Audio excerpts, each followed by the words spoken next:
Okay, well, here we are. Thanks for joining us, everybody. We're a few minutes late due to the fact that Mike hasn't hired us yet. Um, Mike Wilson from Temeka. Tell us everything about Temeka. What Oh do you boy. guys do?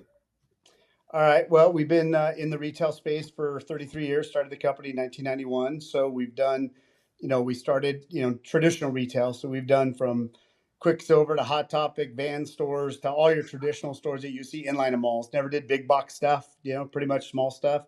But did probably 7,000 stores all in line. And as well as the K's, the Shoebox, the Samuel's Jewelers, all across the United States. And went through that nice journey and had a good time with that. And then Canvas came up and I'm like, wait, we've done glass cases. We've done high security things. Like this makes like a good fit. So voila, started off in the Canvas things, did a few stores, got knocking on wood, got lucky, got introduction to Stizzy, got their fixed their first store, got it done and opened. And they said build them all from there, and from there got cookies, and then from there just kept going. And I think we've went over, or just about to go over about 700 retail stores, dispensaries in the United States throughout, from pretty much every state. So we've been very blessed and in the space, and love doing what we do. That's pretty awesome.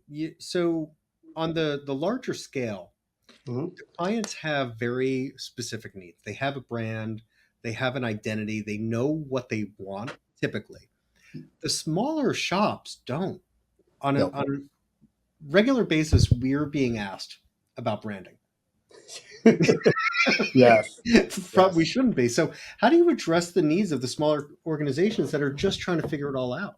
So what I try to do is share my stories. I mean, because when the first day I dealt with Stizzy, Stizzy's a huge behemoth now, but back in the day they weren't. They were establishing brand and all the rest. That, as I've seen, you've got quite a few brands that have done very well and become MSOs. And we just talk about that story, and they're like, "Wow, really? They only had that? Yeah, it takes time." So I just go through and just go through the history of what they did, how they started it, and like I say, some of them are shocked, some are like, "Wow, I'm a little bit of the same situation." So that's been, for me, helpful for people to understand that. But I think the other part that's happened in the prior years, you and us not doing business together, us and other people, we all fought and ate our own meal. Like Yeah. we didn't coexist. And I think in the last couple of years, we've put down our guard and go, you know what? I'm better off with a curate next to me. I'm better off with a Hearst Media Can Studio next to me. And I think that's been really good, the synergies versus how many, I mean, prior to the 2 years and us working together, how many times were you halfway through a project and you're like, oh my God. I mean, because it does take a lot of nuance to put these things together and to organize and orchestrate from the original concept to downstream to open the store. And that's where I think, like I say, I'm, excited to remove some of the headaches that I've had in the past of not working from somebody early on and talking with you guys and all the other partners that we've been very, very fortunate about to work with. And that's been, I mean, hugely successful, but also too, it makes our customer a Yeah. better experience for opening that store, having the right people. And and I think 2 to 3 years ago, what exactly you're talking about, I didn't even know who to refer to. Yeah. To be honest, is we didn't know a lot of people in this space, and it's emerged. As we've gone through this, there's a lot of people that's come and gone, unfortunately, in the space. And I'm very blessed that we're still here and thriving. But it's also got us closer to companies like yours that we partner with and we refer to and all this stuff. And I think that's huge. Like I say, 2 years ago, you and I probably wouldn't even talked because we're just so protective of our little base of customer base and we didn't want to do that. I would have pitched you and you would have said why. Why do I need you? Right. Yeah. Whatever. Yeah. Right. That's what, for the first 2 years in this industry, that's all I got. It Yeah. was like nobody could understand why working together builds a better customer experience in addition to making it easier for us to work. It's Yeah. really great that I could just text. Yeah. Like Yeah. it really makes things smooth. And also you know who you're working with. Yeah. Throughout the project management process, our teams are really tight. And what's interesting to me is how protective certain verticals within our space are. Oh yeah. And at the end of the day, we all win together. You're not going to Yep. win every deal. Nobody's Yep. going to win every deal. Yep. But this is not as cut. It doesn't have to be cutthroat. Yep. This can Oh, be this type of experience that you get when you work with Temeka Curate and the rest Yeah. of our partners, Kaya and so on. Yeah. So when you're looking at the success rate of retailers that are just getting started, how much of that depends on the flow or the store design to get customers in and out and so on? Talk us through all of that.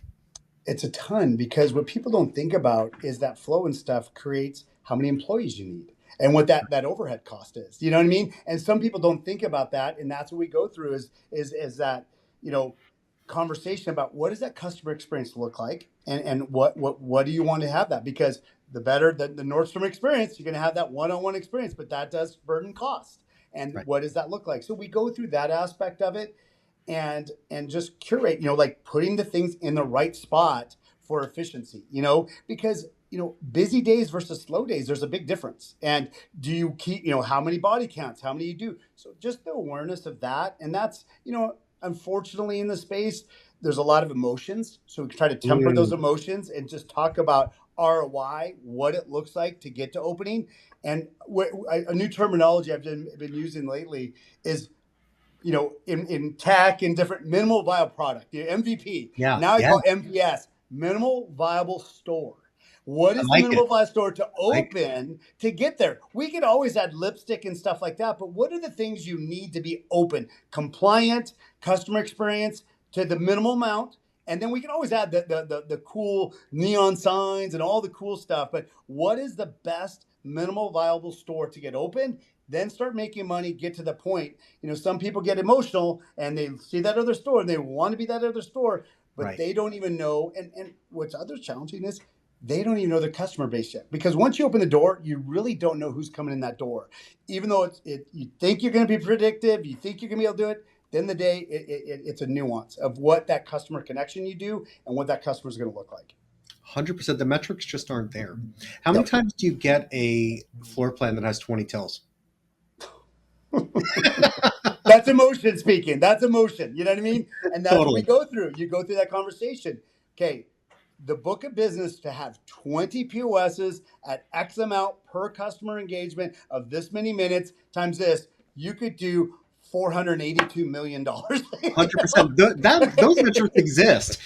Yeah, You can back exactly. into it. Yeah. And Yeah. that's, and some of that is not having the understanding and what that looks like. And Yeah. what happens is people get emotional, want more and more and more, because once again, we're getting smarter in this space. The technology's integrating. There's a lot of top end that's connecting with their POSs and the different systems that are being able to help scheduling, help understand what that looks like. So that's a big encouragement I have. But you imagine a couple of years ago, integrate? I'm not going to integrate with you. No way in heck I'm going to do that. Now you see more and more. And that's, I think, a year ago, I was with some, I think, New York State officials. And I was like, you guys have been very beneficial in the fact that you're coming in this space now, because all these integrate. The Kaya pushes to the Dutchies and different softwares and stuff. They talk to each other versus before. Everything was siloed and it didn't speak to each other. And that's hard. That's hard to sit there and manage that. 100%. We're also seeing more sophisticated buyers. We're Oh, yeah. seeing more sophisticated people enter the marketplace where, again, back when we started, I started asking people about data security. Yeah. Like nobody knew anything, but now people are asking the question. It's Oh, not just yeah. about physical security and compliance. It's like, okay, well, how am I going to make sure my point of sale doesn't get hacked, or my Oh, yeah. cameras so people watch where my money comes and goes? Like those are Exactly. pretty advanced questions, and we're seeing it from not only the new markets but the older markets, where I'm positive we'll start seeing more roll-ups. Oh, I totally agree. And we just went through a big MSO, and we went through an audit of, because when they, kind of came live, years ago, security was such a heavy thing. You know what I mean? Customer experience was not even considered. It was all Right. about security. So now we're going back and people are seeing our stores. We want those, like the customer experience, the sexiness, and just having a better customer experience. So we just went through a full blown audit with one of the big MSOs, and they're like, oh my gosh, this makes total sense. And, it's just, and I get it. When they were going back in their licenses, it was all about security and very heavily compliance, which are always important. But we also got to be cognizant of the customer experience, that it doesn't chokehold and take 13, 27 minutes to get a customer in and out, because that's not good either. 100%. I remember when all the point of sale companies would say, "We're a compliance company that happens to do software." Yeah. Are you? Yeah, I didn't understand. I understand some compliancy, a few things they do, but I never understood the compliance thing. I didn't really get that. Yeah, totally. Well, Manir, you know what? Before we get into Manir's question, what's your favorite thing about Manir? He's a great dude. Solid human being. Love him. Solid human being. Yep. So Manir says, I'd love to hear about the wildest store you've designed, which has a great flow. Oh boy. While you think about that, I'm going to tell you about Superette. We did Superette in Toronto, and Yep. they had it was like a cafeteria. Yep. You walk through, and it's all about the experience of getting a tray, going through, and picking all the different things out. And at the end of it, when you checked out, there was a phone we set up with speed dial to the pizza place down the line. Oh my Right gosh. down the street, you pick it up, and they just pick up pizza. It was phenomenal. Oh, that's They pretty cool. they spent too much money, but it was really, really, really cool. Yeah. No, I think from us, a lot of the new stores, like obviously Happy Monkey worked with you guys on, great store. A lot of the New York stores saw a lot of migration of time of the 5, 6 years we've been building these to get, a better customer experience efficiencies with, for the pre-order, go to the front line pass, get over there, the Yep. the express windows and things. But I'm pretty proud of a lot of the product we put in New York, New Jersey. We've got a bunch of stores going on right now. Knox that we did in Michigan. We've been, like I say, we've done so many. A lot of it is just having that IP of doing that. I think the other thing that's been really transitional is the technology. Like 5, 6 years ago, everybody measured their success on the length of the line because they didn't really have the competition and neighbors to compete Right. with. Now a whole different story. Now technology is everything about it. Right. Getting the customers inside the store with SEO and all the websites and all that traffic, and then getting them in there, and then having that customer experience to get in and get out. And increase That's that tough. basket size while they're in there. Oh yeah, yeah.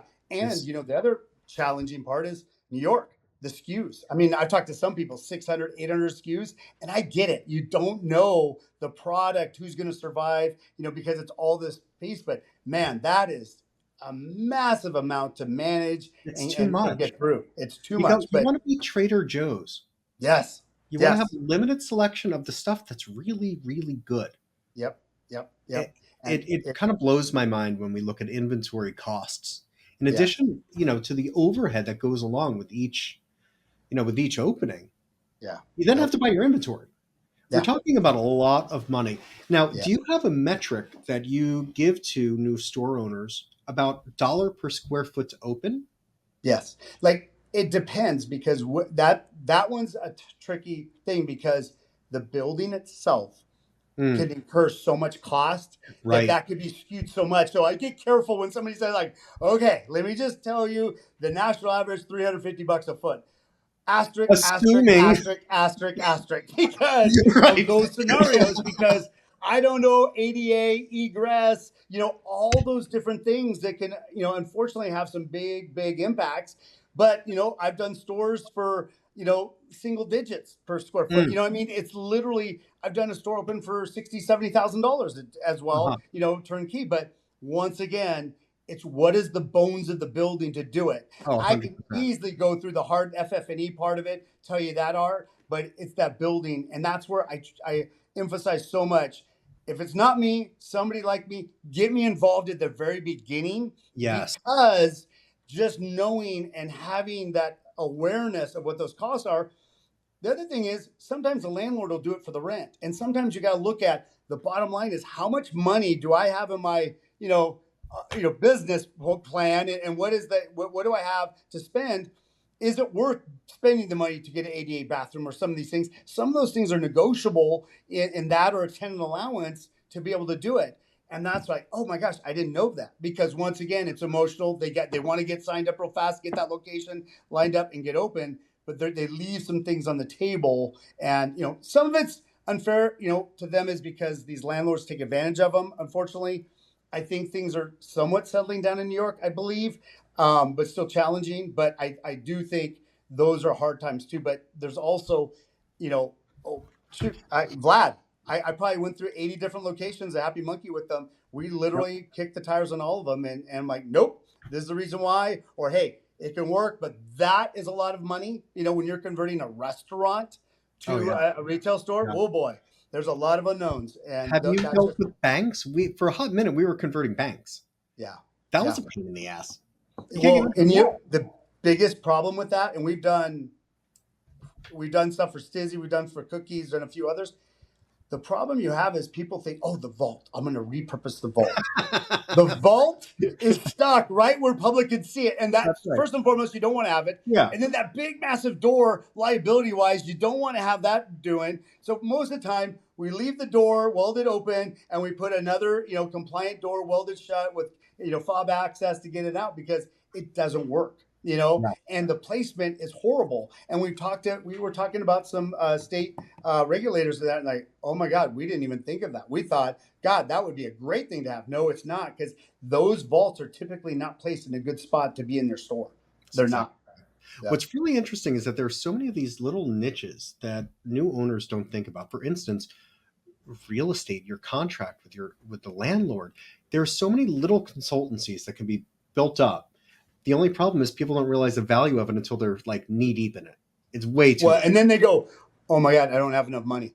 You know Right. what I mean? And I run out of money. Right. And I tell them that is the worst spot to be at because you're 60% done. And once again, this is, working hand in hand with all these partners that we have a wrapped in budget so we know what it is versus taking one bite at the apple at a time. Because what happens, they get 3/4 done, 2/3 done, run out of money. And then what do? Got to go raise money and you're Yep. distressed. And those people are going to take advantage of you because 100%. they know that they need their money. So it's interesting. Next week, I'm going to see you in Chicago for Benzinga. Yep. I'm going as an investor this time. Oh, nice. I want to see what's going on. Yeah. Like I am a legitimate investor, but I also am deeply curious about the deal flow. Who's looking for money? Is it the local guys that ran out of money? Is it people that have these big ideas? Or is there true innovation waiting to happen? Yeah. I am ready to invest. I'm also deeply curious of like, where are we as an industry as it relates to new startups? What are we looking at next year, assuming a Harris administration with federal legalization? How do we navigate that now and be ready for it? Yeah. And I think, unfortunately, some of these rollouts that's happened, the New York start, stop, because, when we first, started that, there was a lot of money, a lot of capital coming in, and everyone got spooked because, here I go. I invest into Eric, you got your store, I give you $1 million, let's go. And then it gets put on hold to get another injunction, and you're paying rent. 100%. And next thing you know, we're looking at each other going, we don't have a store. We have a space we've carried. And I know many people been 18 months, been paying rent and still don't have a license and don't have an open store. It's a killer. It's heartbreaking. The power play is to buy the building and then have the renters of the other parts of it paying the bills. Yeah. But you got to have a lot of money to do that. Well, New York, yeah. I mean, and none of those landlords want to sell. They've held that thing on for generations, man. They are not going away from it. The only way is outside the boroughs and get out, and we've had some really good success stories in some of the stores we've done outside of Manhattan in the boroughs. Ithaca pop-up? The Ithaca pop-up for like 6 or 9 months or whatever, they crushed. They crushed. And they're still, they're doing really well. Will and them are great guys, are great operators, greenery spot. There's quite a few guys outside the areas that are just doing really well. And their rents are minimal. Totally. Ithaca was built for cannabis. Yes. The whole town was totally built. Yes. It was funny. When we did the grand opening, I swear 60% of the crowd that was in line were elderly. It was like, holy crap, Brilliant. you know what I mean? But it tells you typical there. Cornell professors. Old hippies and stuff, just what a great town. curating their needs. Yeah, absolutely. What a great town. So from Kaya asks, how does an operator build a brand into their store? And I would add on to that, how do they build their story into it? So what we try to do is, curate that and go through and talk about, first mass customer experience, talk about them, talk about, do they have a name? Sometimes we get involved with logos and, the different things, but really it's just learning more about them and what they want to do and just, and helping them, guide them into, here's, 700 different dispensaries. Which one do you like? Pinterest, but for cannabis. Right. Go through your list, pick the stuff, what you guys like, colors and everything. And then what's kind of nice is because of our experience, we can show you all the different technologies, the different pieces we work with. And they could, it's kind of like take that a la carte menu, bop, bop, bop, and Yeah. there it is.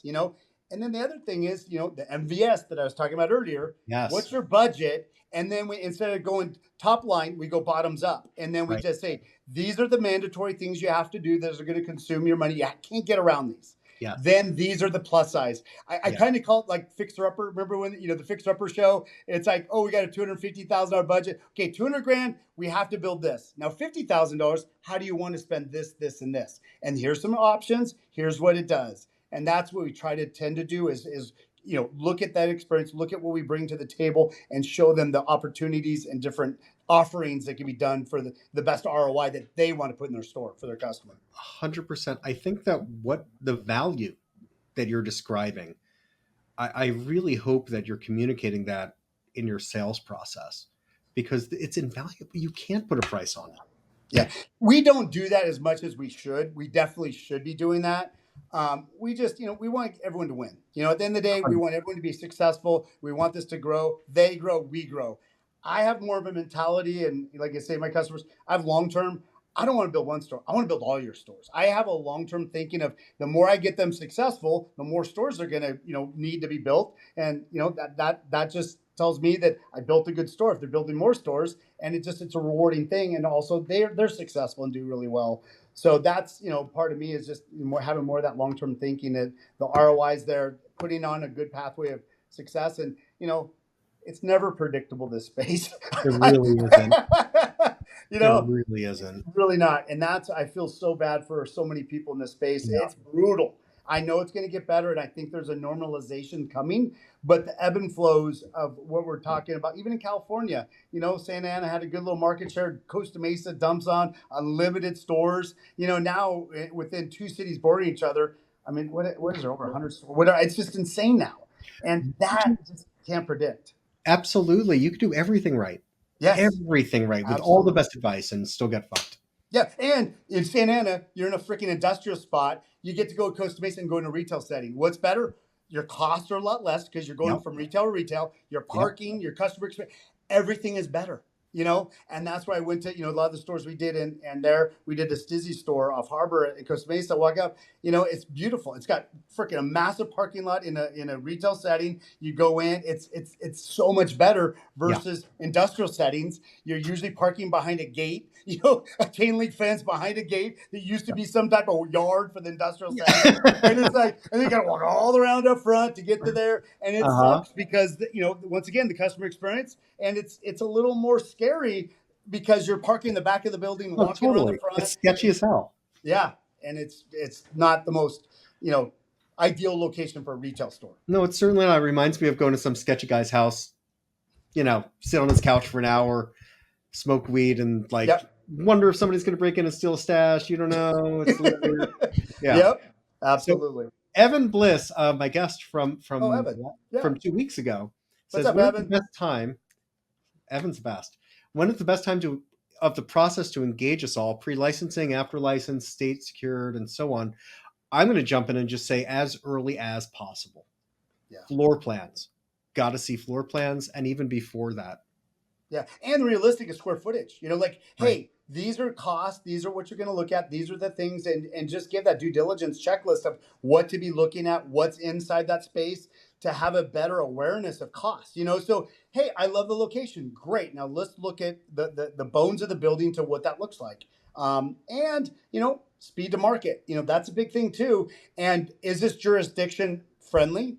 Is this jurisdiction going to give me my permits fast? Right. What does the plan check look like? There's all these things that we got to look at, because speed to market, being the first one open, is sometimes a good thing to have that flag in the state to get those customers. That's great. But 12 months later,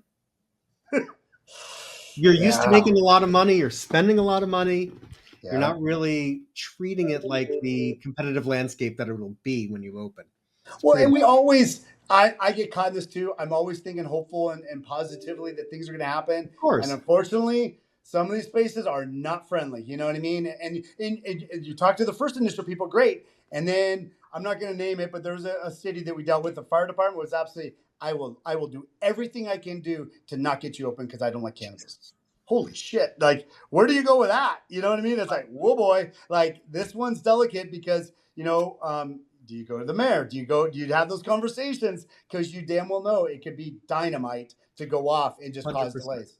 I had a dear friend who I'm sure you know came to me and said, "Hey, I have this really great strategically located place. There's no dispensary. It's perfect. It's geographically an island. There's a moat around it. Let's Yep. open a store." Okay, Yep. let's talk about this. We started looking into it, and then we slowly realized that the reason there's no cannabis stores is because the whole town is run by VFW guys. This Yeah. is not what they want in their town. Yeah. And you go to one of those town hall meetings, they're coming with pitchforks. They're Yeah. coming to burn you down. And so Yeah. while yes, this would be a massive opportunity, the amount of red tape you'd have to get through, the number of times you'd have to buy somebody a drink just to get their one single vote, it was too long. It was too hard. Yeah. Yeah, It was it too hard. is, and like you say, and we think everything's all good with it, but all of a sudden you think you got all your ducks in a row, and this one person pops up, and you're like, where did he come from? Totally. Oh, that's Margaret. She hates weed. And you're like, oh man, this is Fuck. not good. Yep, Yeah. absolutely. So Colton Leonard says, what design elements should be considered to ensure longevity and durability in the dispensary space? That's a great question. I think once again, it's looking at the quality of the product you put in there. There's some inexpensive IKEA furniture you can buy off on the internet and do stuff like that. We have our Temeka line that's Oh, I fully want to get back assembled to that. pieces. I want Yeah, to talk about that. yeah. Yeah. So it's fully assembled and stuff. And like I say, I'm not going to say one's right or wrong. It's once again, what's that top line budget that you have to get open? We could always change things out later, and that's some cases we've done that. We've done right off the shelf, IKEA style glass cases, put them in there with the event that hey, you get to sales to X amount, then let's convert and get to a nicer looking store. It's just depend on the ROI and do you want to reinvest? Do you want to do it with higher quality? Because sometimes that once again we talk about that your customer experience. Do you want them going across seeing stuff that's more let's just say less quality of product or better quality of product, and what does that look like? And then there's the fully custom that we do that Right. we've done stores with that that's the flagship store, and some people they're very imperative on that. There's some people we do flagships but also a B store. And we've done that with retail all along. The Hot Topics, all these guys would do an A and B store because the market evaluates how much ROI you put into it, for the capital expenditure to what that looks like. So going back to that is exactly that is Yep. building that budget to what we can, what we can do to get open that makes sense, the ROI and getting there. So there's a lot of different, things there that can determine that. 100%. I wish more people understood the concept of value engineering. They, and once again, but this is where I'm going to say the partnerships that we do when we're accumulating, putting this, aggregating this all together to all in budget. And sometimes that bottom number goes, holy crap, like, oh my God, I didn't know that. But I'd rather know that number now than Yes. down the road Yeah. or one bite at a time. And guess what? It's adding up. And the next thing you know, it's like, uh-oh, I ain't got a checkbook to afford this Right. anymore. Now what do I do? So Yeah. that's why I think the all-in approach of being able to do that is super helpful, and having all the partners in that you can open a store and everything's there versus, oh crap, I didn't think about this or I didn't think about Right. that. Those are key things. And I mean, I'm sure how many people security you guys let last minute. Oh crap, we didn't think about cameras and this and that. And then It's more about the access control, honestly. yeah. And then they get the price tag and they're like, I can't do this. How about these little locks with the buttons on them? Yeah. And the other item is how many people, I know there's some technology partners of ours that get called in just like you, and it's all drywalled and painted. And now, Oh God, yeah. yeah, Right. it's not roughed in when the framing's there. And now you tripled that cost because now you're, and once again, you got a beautiful brand new store. You're cutting holes to get access to all this stuff. And Or- that's not good too. Or they're saying, let's go all Wi-Fi. Yeah. We know how that goes. Yeah. We know that story. Yeah. But that, and that has a lot to do with the mentality, unfortunately, with the legacy space, because when Yeah. we first started opening stores and they're, oh, we'll just go Wi-Fi. I'm like, guys. Do you know all the retail doesn't do that? They're hardwired in for a reason. And these are some of the things why. And that's more your space, but we always put a hard, dedicated lines and all that stuff in the space. But Yeah. still some people go, nope, I'm just gonna do Wi-Fi. I don't need to plug in. I'm good, which is fine. But yeah, It kills me. It yeah, kills me. It yeah, kills me. So I want to get into the Temeka Line because a couple of yep, years ago, when we were just starting to get to know each other, we were at yep, I think it was Benzinga, Miami. Yes, it was. I was yep, sitting down. I hung out with Chris for ages, yeah. and we chit chat. Somebody came up, and Chris was explaining your process, and it got big real fast. Oh yeah, And then the guy's like, "Well, I don't pump the brakes here, buddy." And then Chris pulls out the Temeka Line and says, "Well, how about we point and click?" And it was brilliant. It was just so brilliant because he disarmed the whole thing, got the guy a really good answer in yep. the budget he was looking for. So talk us through Temeka Line, where it came from, and where you see it going. Yeah. So what we did is we looked at some, we were buying a lot of stuff off the shelf, but what we saw, it's a lesser expensive way to go, but it's IKEA. IKEA, when you buy it, we all know what IKEA does. It does its thing, but it's not a long lasting piece. So what we did is we looked at what we were doing in the space and said, you know what? Let's come up with a couple cabinets, couple of glass tables, out of the floor for sniffer, and have it versatile and modular.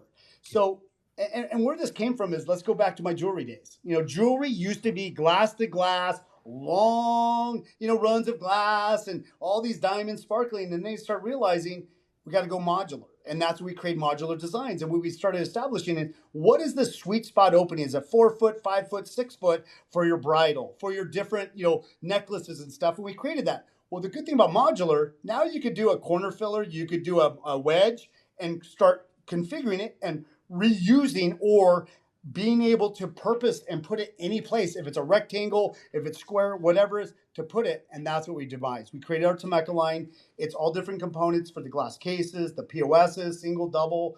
We've got wall display cases. We've got it all. So it's a full turnkey store, elements that can be put in, but it's off the shelf. Go it. We have 4 different colors we do it with, and it's speed to market. Because what was happening a lot of times as we're building these custom stores, and we're looking at people going, man, God, Temeka Line would be a good fit. We're like, we got to do it. So we pulled the trigger. We did it. We've been, it's been hugely successful for us to get people there, to get people, and what we derived it from, to be honest, is a lot of the stizzy and some of the customer experiences we did with other customers, and demised what the base bones of the architecture of the design Right. from our past experiences. And that's what we did it from. Makes total sense. My wife and I went to a store called Lovesac. I don't know if Yep. you've heard of these guys. Oh yeah. Yep. It's brilliant. Yeah. They have this whole grid where you can play with the different components and put together your couch. Yep. It's Same thing. brilliant, and that's the way I picture this. Yep, same Take the exact box. thing. Yep, and you could put glass case to do it. And once again, we could have solid fixtures with a POS, couple glass cases, more glass cases on the floor. Once again, the customer experience. So we talk about bodega, we talk about deli, or a fusion between the two, and that's what this is able to do, is putting all these components together to have whatever customer experience you want. It's super great. It's kind of like what we do with the cube, where Yes. we know what you need at a baseline. Yep. Put the cube in, and then we can tweak it from there. But the Yep. bottom line is, most people need 80% of the same thing. Exactly. And then the rest of it matters a lot. Yep. But at the end of the day, we're really talking about a network, security, and so on. And you're talking about boxes with displays and so on. It's really interesting the way that this industry is it's singular. There's nothing quite like the cannabis industry. But at the end of the day, it's still small business. Oh yeah, no, 100%, 100%, and Fundamentals which, still matter. yep, absolutely, absolutely. Yeah. So I'm going to ask everybody that's tuned in. Let's have more questions for Mike. He is perfectly willing to answer everything you possibly can think of, including the things that are a little, whatever. So, what's your day to day like, Mike? You are on the road a lot. Yeah. Last couple of weeks I've been able to stay around, which has been good. For me, we're not just in the cannabis space. We do a lot of sports stadium stuff. We do a lot of other different work and stuff. So we finished a big Mets project for opening day. Congratulations to them making the playoffs, which is great for But now our my boys are clients. going to have to crush them. Sorry. Yeah, I know, which is fine. I'm throwing some love to my teams. But we're working on the Phillies. We're working on the Seattle. We got quite a few stadium projects we're working on right now. So we're excited about that part of it. Which Yeah. is fun because I do weed and I do sports teams. I mean, I'm so blessed and just I love it. So we've been very very it makes it for a crazy day because as I change my Yeah. hats every day of just Yeah. ongoing business and then also too trying to work with people, trying to help them out being able to get open and strategizing with some of these operators of how to get opened. And some of these guys, I feel bad. I feel like they got shredded and came out, and they're coming to me and like, okay, what do I do? I don't even, I've spent 8 months trying to get my license. I spent all this money. Like, 100%. oh my gosh, I don't even know where to go. And like, let's take a big deep breath. Let's think about this and go Right. through it, just step by step of how to get to the finish line. We end up with at the end of that also with prospects, and they're like, and then my cousin fucked up my security. We get that a lot. Oh yeah, and that's we've got. I mean, like I say, I could go on and on about the whole thing, and it's sad because a lot of these people have spent 2x what they should have spent, and they didn't even get opened, and that's where I feel bad. Now, I talk about the bros. Well, my bro said he was going to get this done, Right. and My he's bro. got Yeah. the mad set of tools, and I'm Right. going to get this thing done. Right. And come to find out, he doesn't even know what compliance, what the requirements are, and anything. And that's where I can go on and on about that, and I feel bad. And what happens is we were honest at the beginning, and they didn't like that answer. So what they did is they went to bro. They came back and said, I spent double what you originally told me. Yeah. And now I've got scraped up knees. I got empty checkbook. I don't know what to do. Tell me what to do. People come to us with competing bids, and we often say, "Good luck." Yeah. And we're not. Yeah. And we call that we're not even on this right car lot. You know what I mean? And that's where sometimes it's like, that's a bait and switch right now because I'm going to tell you, well, a couple things up in New York. So people are saying, I can get it done for $7,000, the whole compliance stuff. I go, good luck. Okay. Yeah, good luck. I know what the bare minimum requirement is there, and that's not it. And it's unfortunate, but the minimum viable store concept is great. I love that. Yeah, I really love that, and I think that there's a lot to be said on that subject in particular over time. So Matt Carpentier, I believe that's how you pronounce it, asks where are the biggest bottlenecks in store design, and what do folks typically overlook? Oh boy, it depends on market. Because obviously, what's happened, New York. Look at all the SKU counts. So I've got some great customers that I need another table. Because the FOMO of not having, and some of these brands are coming on are really good brands. So what do? You got your current customer using some of these brands. Now I got new products coming on board. What do I get away with? And it's just a matter of time. It's going to figure itself out. But I think that is one in new markets. That is a really tough thing, is figuring out your SKU count, really being focused on that. And I don't have a good answer for that one because I don't, you don't know what the customer is going to do. You don't know. And I was talking to last week in Genetica, one of these, and we were talking about the outside to inside, conversation about advertising. The shame of when I got a new customer coming in New York, they probably haven't seen most of my product. They have no idea what it is. Right. So now I got to educate them every single time of that versus we were comparing that to Sephora. Sephora, I got 3 girls, we were talking about, we had a person for Happy Days on, and she was talking about the whole thing is when people go in, they've done the research, they go in, they got their shop in shops, they go to it, and there's a connection from outside of the physical space to the inside. Right. This one's tough because there's not that space. That's yes. And I remember in 2018 when we were launching all these stores across Canada, every single one of them had an education corner. Yeah. Every single one of them closed those within 6 months. Yep. It's funny because some of the marketplaces, you think people need education, but then they don't. In other markets, you think that everybody knows everything, and they're like, where do I start? Yeah. And It's a that's tough one thing sell. that we kind of stress on is the customer experience is, to me is that person up front that's the wave bearer is, hey, Eric, pleasure to meet you. Are you a first time buyer? Are you a repeat buyer? Because that customer experience is solely different. So you could cue them in the correct way. And then if you're a first time buyer, hey, Eric, what's up? Ask me questions. Your first time, I want to answer all the questions. No questions off the chart. Just tell me, because a lot of people are intimidated when they first go into a space. They don't Right. know. When I first going in and indica, sativa, and terpenes and all this stuff, I'm like, man, I thought it was just weed from my past, 100%. in the old days. You know what I mean? I'm like, 100%. holy crap! It's Right. like, dang, this is a lot to take on, and people get intimidated. But Yeah. also too, what you don't want is that person in line asking 1,000 questions, and you've got the repeat customer stuck behind them going, "Well, you just shut up. I just want my Totally. product and go." Totally. So I think that's some of the nuances is making sure you're looking at the repeat customer, the pre-order customer come in Yep. and out versus, and some people want to have a good, I like you as a bud. I want to come talk to you and have that conversation, but I know what I want. And Right. then the first time guy or girl, is how that patient comes in and has that engagement. So it's very well educated, and Hmm. you're closing and having them leave confidently that they Yeah. know the product, and if they bought something, hopefully they did, that you've educated them, that they feel good about that. 100%. I wonder how many people walk in and say, "I'd like a lid of grass." Yeah, yeah, yeah, yeah. Yeah. Oh, so it's interesting. Last week I was speaking with Mike Manji, an old Mhm. friend. Yep. Yeah, you obviously know him. Seed is doing really great things with queue management, Yep.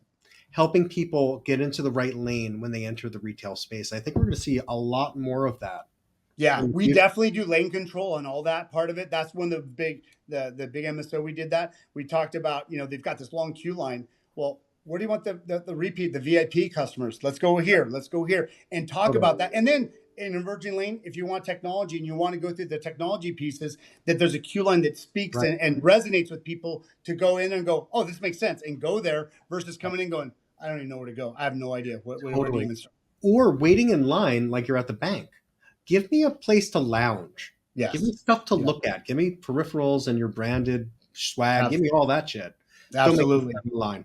Yeah. And I think, in time, what's going to happen, and working with her studio and Jason and them over there is, they're being able to advertise on a lot more places that, typically that we've seen in the past, Mhm. is also having that shop in shops that we've always done in retail.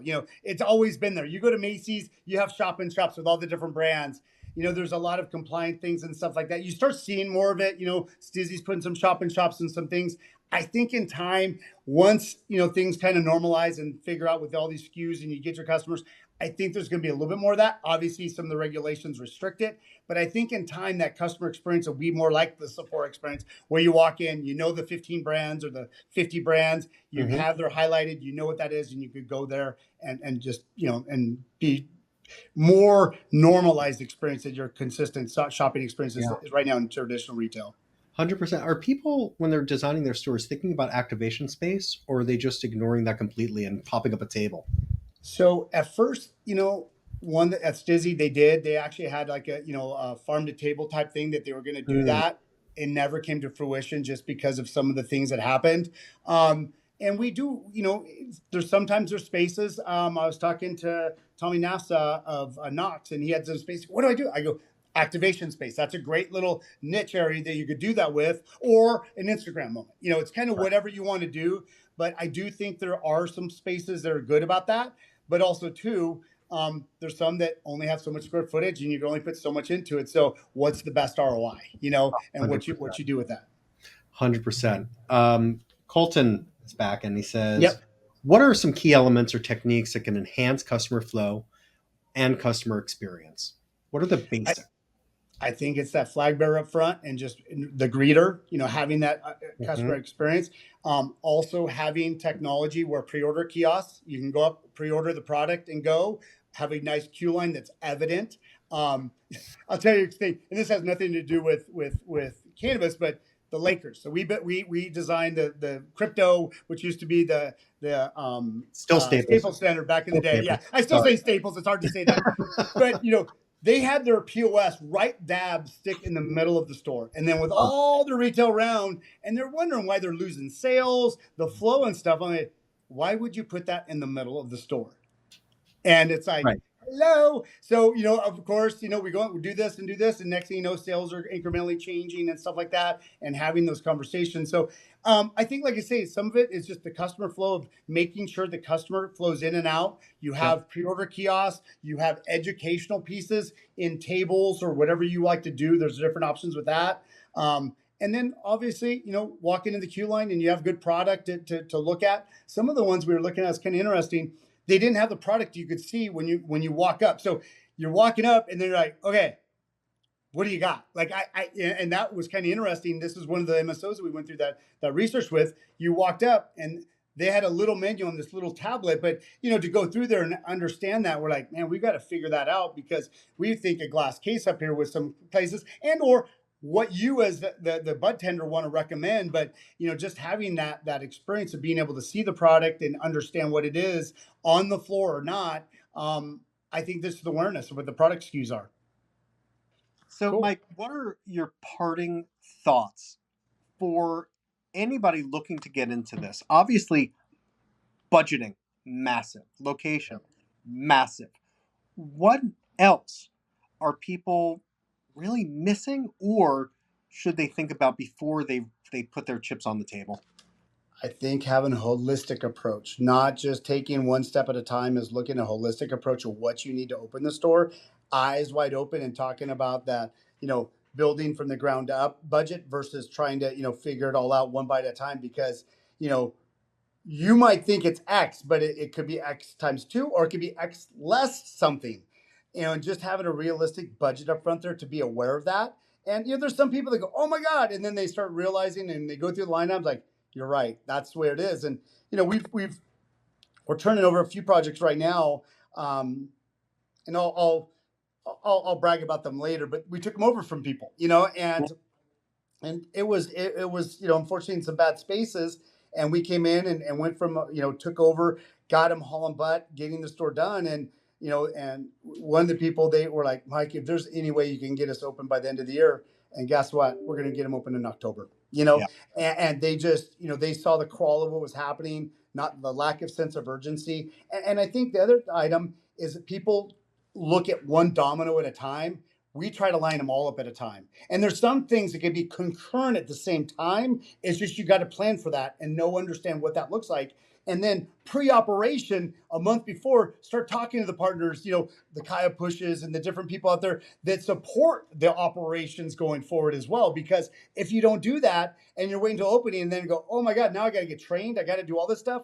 I think those are super critical things of having a holistic approach, looking at all the check marks. And I'm not necessarily saying all the things we're going to say that you have to have, but it's just understanding what A through Z or whatever that quantification is of people, but just having a full understanding what it takes to open a store and then, getting to work, go to work and hustle, hustle, hustle. 100%. I also think that people underestimate the amount of project management required. Cool. You can't just hire a GC, hire an IT firm, hire whoever, and expect it all to just work. That's what that project I was talking about. That's what was happening. It was this. Yeah. You have to have a quarterback that's experienced, that knows what he's doing, because if not, who's talking to the the signage, talking to the millwork, talking to the security, talking to all the pre-wires to go in there to make sure that it's all in there. And what does that come down to? The architectural set of plans, having that all on there. Because what happens too is when you don't think through this you're succumb to change orders because all that work is not on there. And your best friend, the GC's, oh, I got it all done. And you go, oh, shoot, Eric, can I have that security plan? And they're not based on the plans. They weren't aware of it. And now you got change orders because you're running cabling in the wall or whatever that might, unfortunately do. You're making, cameras outside that you got to have penetrations on buildings that you didn't even realize aren't available. Like it just goes on and on and on. And that's, like I say, having the right people, doing the due diligence on the front end. And I'm not going to say we have screwed up some things too. We're not perfect, but we have went through enough that we kind of understand everything to have, get as much as we can tailored through it and figured out. And it is a small industry. Make rights are part of it. Yes. We're humans. And if 100%. something wrong, we make sure it's okay. But also, don't blame me for your short-sightedness. That Yeah. happens all the time, where the change orders get argued about, but it's not for us to decide. That was a call you made a while ago, and it's just a ticking time bomb. Well, and if they're not aware, how are they supposed to price it if they weren't aware of it? You know what I mean? And that's the bottom line.